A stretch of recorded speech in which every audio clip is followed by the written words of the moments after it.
You don't need any previous experience with the Prince of Persia series to enjoy playing through Prince of Persia: The Sands of Time. In fact, you don't need pretty much anything. You just need a pulse and senses. This is really just an impressive game altogether that looks great, controls very well, has a lot of very cool and original mechanics, and just is a pleasure from start to finish. The game is also surprisingly easy to play through. Despite the sort of incredibly daring moves that you'll see the character routinely pull off, Prince of Persia: The Sands of Time is very forgiving. It's very accessible, much more so than a lot of games out there, so this really is a game that you could put into the hands of, a relative non-gamer, and that person would still have a lot of fun with it. So while Prince of Persia: The Sands of Time doesn't have the punishing level of difficulty that the original Prince of Persia game had, it does really capture the spirit of action-adventure gaming quite perfectly. The game is set in sort of a storybook version of the Middle East. The whole game is bathed in this sort of soft, warm lighting and just has a really amazing look to it, even from the get-go. There's this very slick motion blur effect, and when combined with the soft ambient lighting, it makes the game look like part Hong Kong action movie and part storybook to make for a very unique appearance overall. And much like in the original Prince of Persia game, the animation here is just extraordinary. You'll see the main character pull off some really amazing stuff, and still images just don't do the game justice. It really is a game that is nearly as entertaining to watch as it is to play, just from seeing this main character run along walls and make these huge death-defying leaps and just move about so quickly and yet seemingly so realistically is just something that doesn't cease to be impressive even as you're many hours into the game. Throughout the game you play as the prince, who early on steals this artifact called the Dagger of Time. Unfortunately for him, the prince is tricked into using the Dagger of Time to unlock the Sands of Time, which is this big hourglass that spills forth its sands and turns the entire palace into sand creatures, these kind of demonic sand zombies, for lack of a better way to describe them. There are seemingly only 3 survivors: himself, a woman named Farah, and the evil vizier, who's the one who's manipulating the throne and the prince and trying to become immortal. So the prince is going to set out to right his wrongs and defeat the vizier and hopefully escape along with Farah. You never actually play as Farah, but she figures prominently into the plot and into some of the puzzle-solving sequences. She's even skinnier than the prince is, so she can slip through certain cracks and pull levers, do things like that to help the prince out in certain situations. The two of them will help each other throughout much of the game, and you'll even fight alongside her in many of the game's battles. But really, for the most part, Prince of Persia consists of 3 types of things: exploring and navigating the game's environments, combat, and puzzle solving. The exploration and navigation portion of the game is the most common and the most enjoyable overall. You'll use the prince's various acrobatic skills to avoid traps and to reach places which seem like they shouldn't be reachable by any normal person.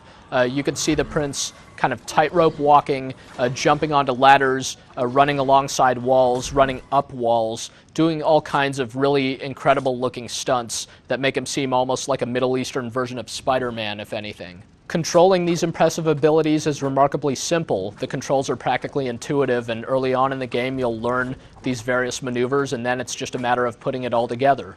Avoiding traps and otherwise avoiding certain death is just a matter of simple timing. You push the jump button at the right moment, for instance, while running alongside a wall, and you'll leap off of it and vault onto a ladder nearby or something like that. Gravity does take its toll on the prince after a while, so you can indeed fall to your death, and you probably will often, but even there the prince has a trick up his sleeve. The Dagger of Time most notably allows him to rewind time back to a point before which he died, allowing you to try again and avoid your demise. It's a pretty neat trick that keeps the game from ever getting too frustrating. And even if your dagger does run out of power and you kind of die permanently, you're not set back very far. You just get to try that same sequence again. Actually, the game is told as sort of a retrospective from the prince's perspective. When you die permanently, you'll hear him say something like, "No, that's not how it happened," as though he's telling the story to someone. And this sort of keeps you from getting too discouraged, because you know really that he made it in the end, and you'll keep trying until you get it. In fact, no sequence in the game is particularly hard. The timing is quite simple, and the combat in Prince of Persia is also pretty easy the whole time through. That's for two reasons. One is that the enemies, these sand creatures you'll fight, are quite slow. They'll teleport in close to the prince and will crowd around him, but will attack pretty infrequently. Secondly, the prince himself is just very, very quick and capable of executing some pretty nasty combat moves. Most notably, he can kind of vault over his enemies and slash them in the back on his way down, and he could also execute a really effective kind of off-the-wall dive that tends to knock his enemies flat.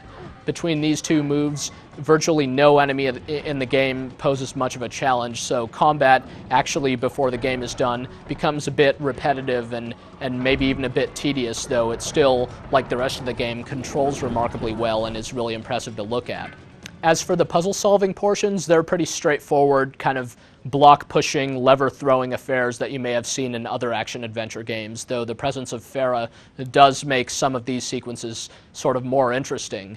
Plus, the environments in the game are just so detailed and nice to look at that the puzzle-solving is sort of inherently enjoyable that way. This is a game whose presentation really makes a very big difference to how enjoyable it is. If the game weren't animated this well or just didn't look this good or sound this good overall, it wouldn't have been as entertaining. But hey, it is. It looks fantastic. It's just really a pleasure to see each new area in the game. Some of them are these big, wide-open outdoor areas. Some of them are indoors and some rather mystical-looking locations. There's a good amount of variety to the environments, and all of the environments just look fantastic. Prince of Persia is about 10 hours long, though it doesn't have much replay value to it. By the time you're through with the game, you'll have mastered the various techniques needed to finish the game, and there won't be much reason to go back and play through the generally linear levels. On the other hand, there are some bonus features, including a port of the original Prince of Persia game, which is still fun in this day and age and makes a pretty sharp contrast to Prince of Persia: The Sands of Time, with its extremely punishing and unforgiving difficulty. So Prince of Persia: The Sands of Time really isn't the most challenging or the longest lasting game out there, but on the other hand, it features an incomparable presentation and some very cool moves for its main character. And the level of difficulty is such that the game can be recommended wholeheartedly pretty much to anyone out there, so be sure not to miss it.